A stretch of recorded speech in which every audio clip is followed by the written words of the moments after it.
Welcome to Henry Stewart, New York 2019. I'm Douglas Hegley. I'm joined this morning by Susan Wamsley. How are you this morning? Fine, thanks. Can you tell us a little bit about what you do at the Guggenheim?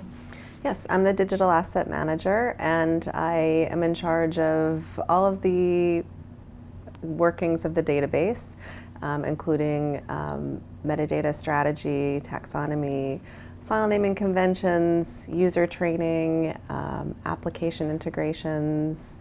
I handle pretty much my department of one. And you've been at this for a few years, even before the Guggenheim? Yes. Okay. I've been working with DAM for, I'll say, more than 10 years. Yeah, okay. And I've been at the museum for nearly 5. Right, and I'm the Chief Digital Officer, as you know, at Minneapolis Institute of Art. I've been working in DAMs one way or another since the late 1990s, so we've both been doing this a while. Why do we keep doing it? What is it that excites us about this? Well, to me, it's so important. It's one of the most critical tools of our institution, of any institution. It's where everything, all the content that anyone needs is, essentially, and it's where you can have continuing institutional knowledge. You can, as people come and go through the institution, all of that information is captured and stays with the assets, and it's critical. Absolutely. You and I have talked also about how, the museum sector is a business like any other business, and DAMS is foundational to functioning. But we have some unique things, like, we have this mandate to collect and preserve things, preferably forever, but not just because we want to preserve things, those things being like the greatest stuff that people have ever made, but we want to make sure that we're preserving to share. And that mandate has an impact on DAMs, right? Absolutely, because you essentially can never get rid of anything in the sense that you don't really retire information. It's not like there's a campaign about a painting and then you can just stow away all of those assets later. You have to keep them available so that people within the institution, curators can research, maybe conservation needs to review the condition of something, or scholars would like to review the material, so it has to be available. So you just have this ever-increasing amount of assets that are related to objects that you're certainly not getting rid of. And then you have a need for digital preservation, really, which sort of pushes the limits of your average DAM. We were joking that our inventories don't roll over, right? We don't. Exactly. In our sector, what we're selling is experience. We don't sell our collection, right? So we're museums who are constantly acquiring new works of art and then photographing and documenting them. them. Documenting them. But in our industry, when we talk about preserving in order to share, I think you and I have also discussed this. We have these DAM systems that are assets that we've created. Usually, obviously lots of kinds of assets, but one of the big focuses would be around the objects in the collection. We're now collecting digital works of art. Do we just stick those in the DAMs? Is that where they belong? No, is the short answer. Because in general, a DAM isn't equipped to have that kind of archival preservation that something like a born digital artwork needs. And then there are additional issues with artist intent, who can see some of these artworks. If there's an access copy, there isn't always. So you have to be careful about mistaking access copies for preservation copies for the real artwork. And it sort of pushes the limits, the scope of what a DAM really performs at. I agree, and I think it makes things a little complex for us in our DAMs operations, that we have to be knowledgeable about how digital asset management systems and methods function. And that knowledge probably spans industries.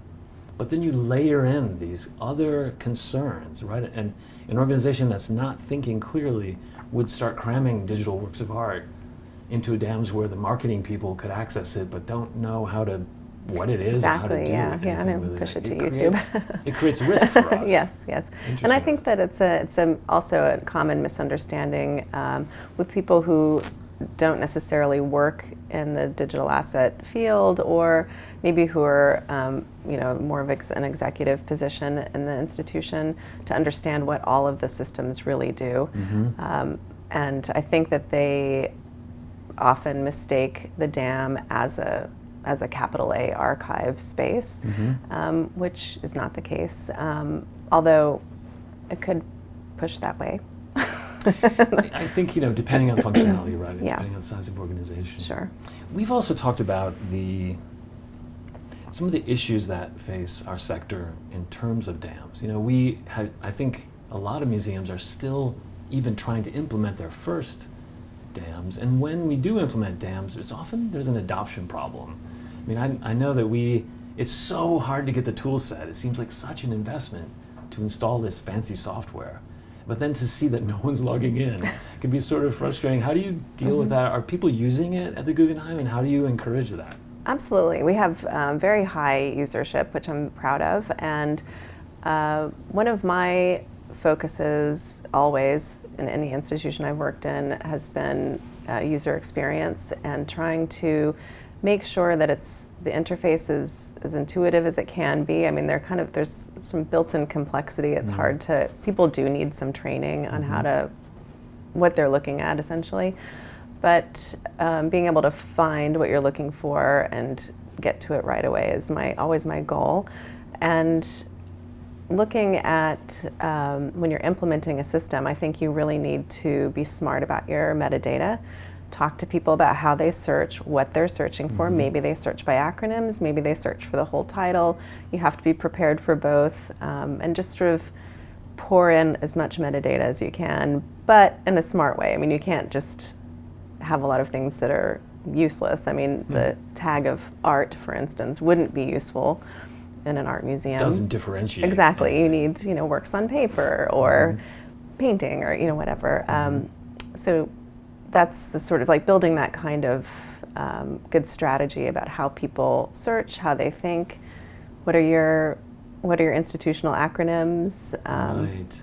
Acronyms and nicknames. Do you find that there's an official title for an exhibition that you do, but internally people refer to it either by an acronym or some strange nickname? Absolutely. And even 2 or 3 years later, they're in the dams and they're searching by that nickname.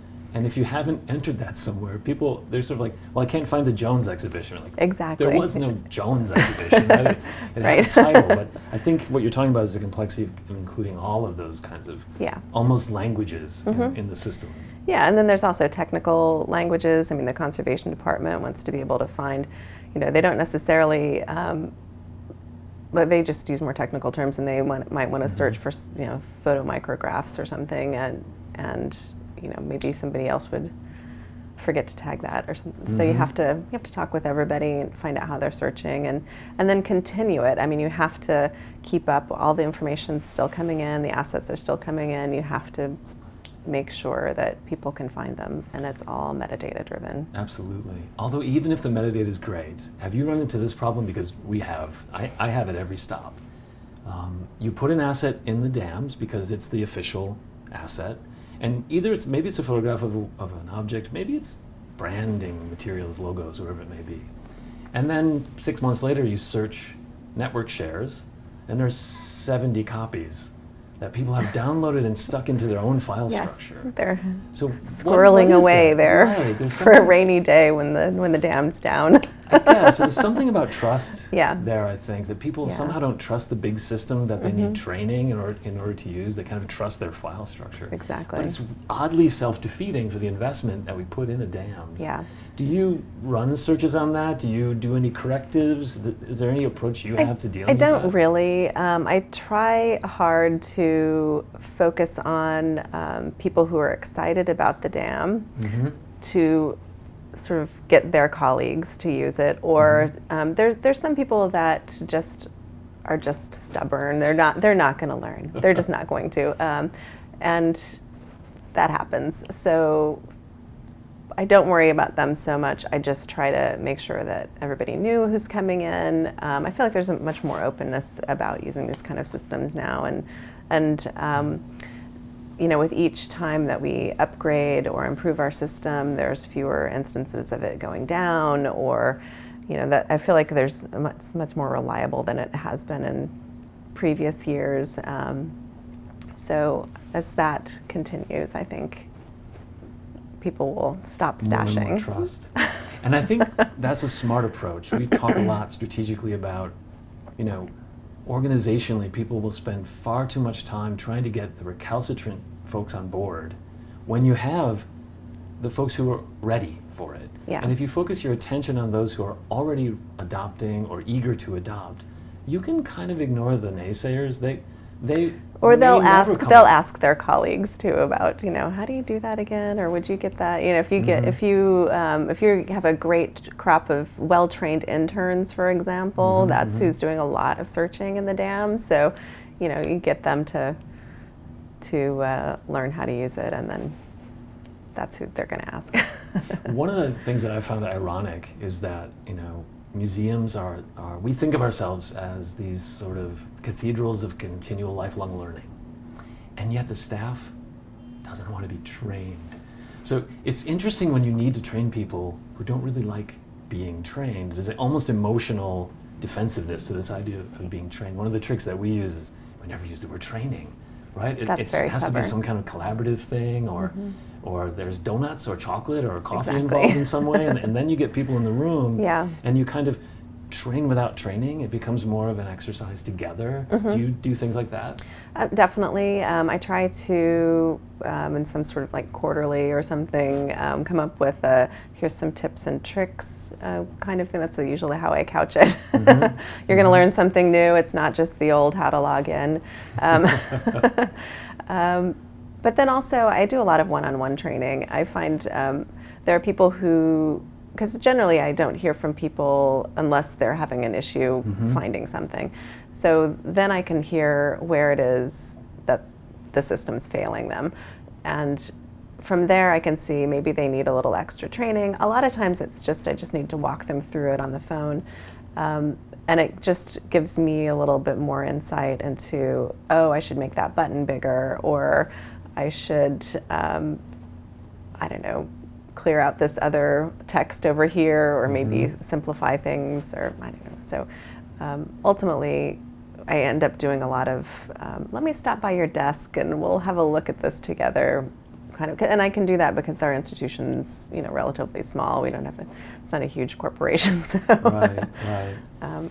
So I like the idea that you do this in-person interaction because it's more meaningful, and it sounds to me from your description that you learn things. So you're not just there to sort of correct people's mistakes and teach them something, but you're actually learning about your own system and things that you can do to make that system better for the people who are using it. So I think that two-way dialogue is probably the best way of doing it. Well, my goal is always no phone calls.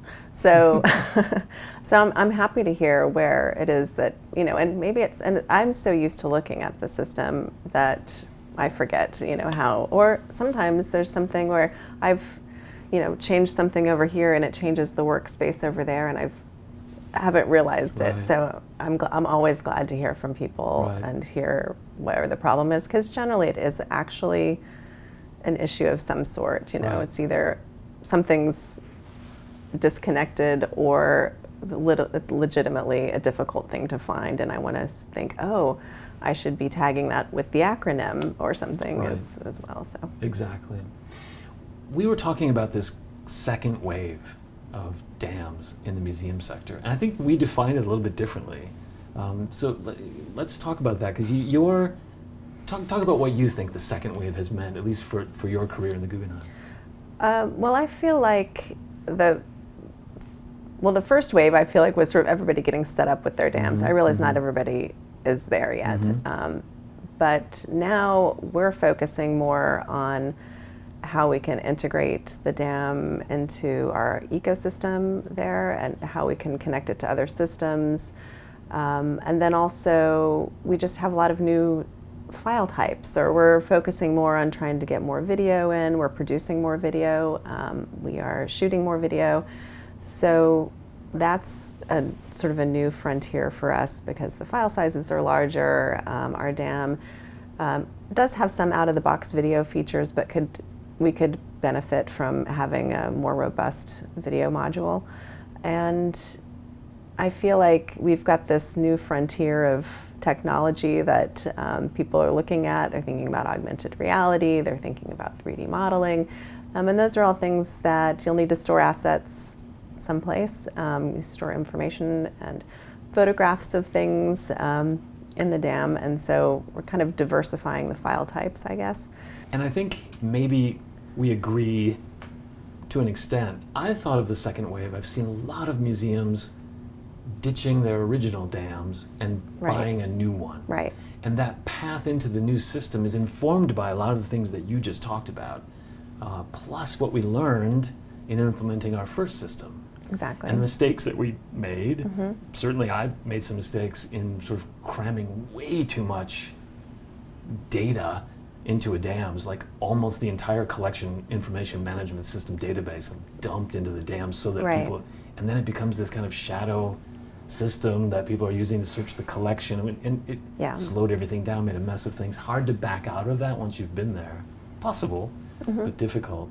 And also I think the mindset of saying, we have this product and we use it and we get mad at it over time, and sometimes maybe it's not really the product. Getting a new product is more of a psychological reset than a functional reset. Is probably very similar. You give yourself a fresh view when you get a new look in your interface, but you're essentially you're going to be implementing a similar tool. So you have to. I do feel like the switch from 1.0 to 2.0, or however you want to put it, is definitely, a lot of it has to do with sort of not implementing the first one perfectly. And it is hard to go back and change things. It's easier, it's a sort of clean slate. Okay, we're going to cut out this is too much, too many assets, too many things we don't need, too many, or however you want to simplify, and then move that set into the new, rather than sort of cleaning up what you've got and then maybe upgrading to the next level with the same company or something. But it is essentially, it's nice to have a fresh, clean look. And that was one thing when we upgraded last summer, is we wanted to get away from the old name and come up with a new name. And we had a new, clean look because people were sort of dissatisfied with how the old one was performing. And so this was going to be a fresh, new tool, and everyone was going to really pushing user adoption. So it helps when people say, "Oh, this looks so much easier, and the background's white instead of black, and it's however it looks new, and it was an upgrade of the same product." Okay. So kind of a rebranding. Yes, it was absolutely a rebranding. How do you, when people come to you and they say, "You have a cool job at a cool place. How do I become you?" What do you say to emerging professionals who are interested in digital asset management in general, in the museum sector? Do you have advice for them?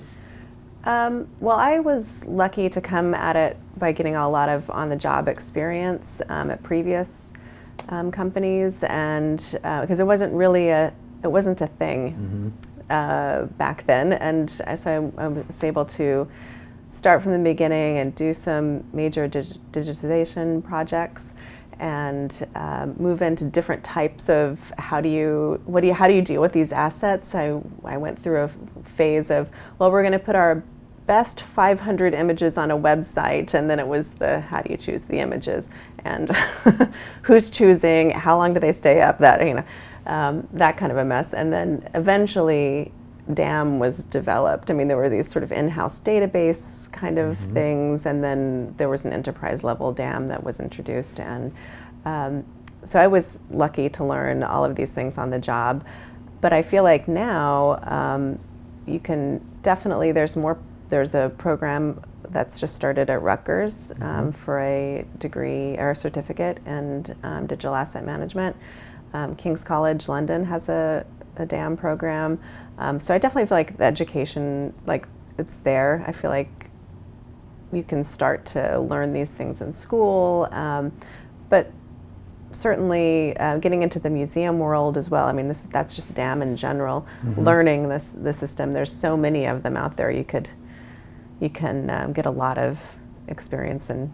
There aren't a lot of jobs generally in the museum sector. Most of them are filled. Yeah. And when there's an opening, you get a lot of resumes. Yeah.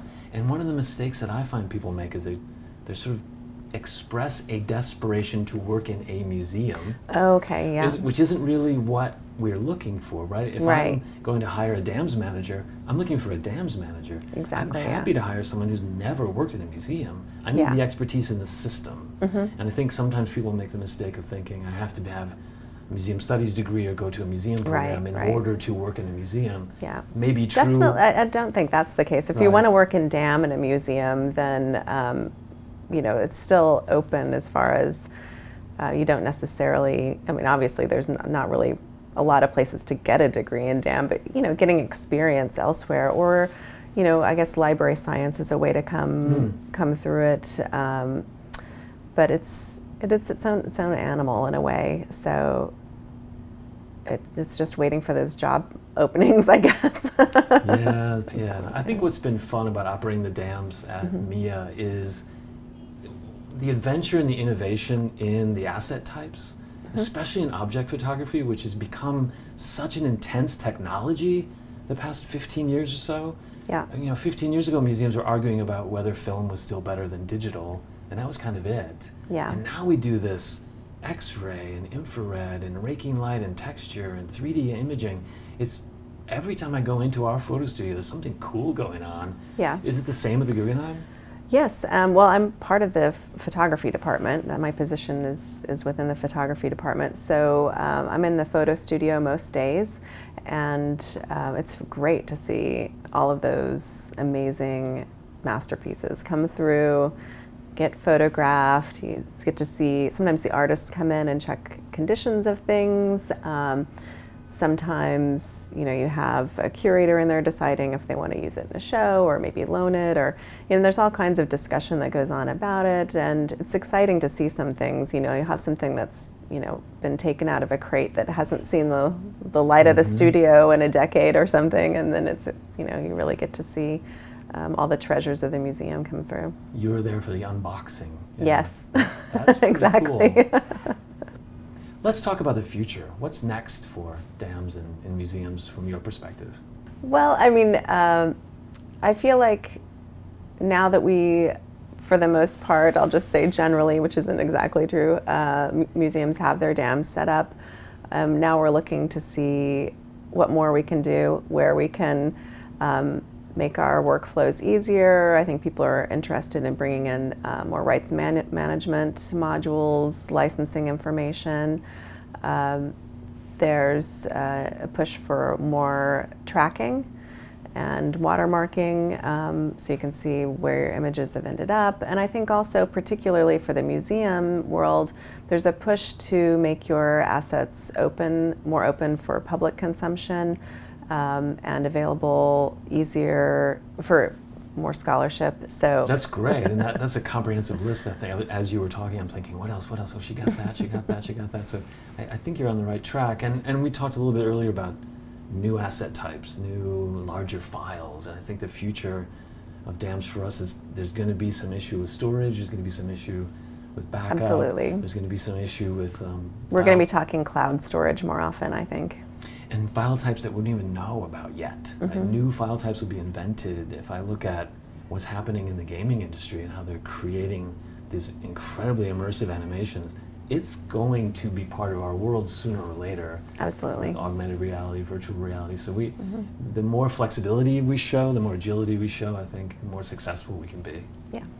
Thank you so much for joining me for this chat this morning, Susan. Thank you for having me. Thank you very much for watching the video. We look forward to seeing everyone at the next Henry Stewart Dam Conference.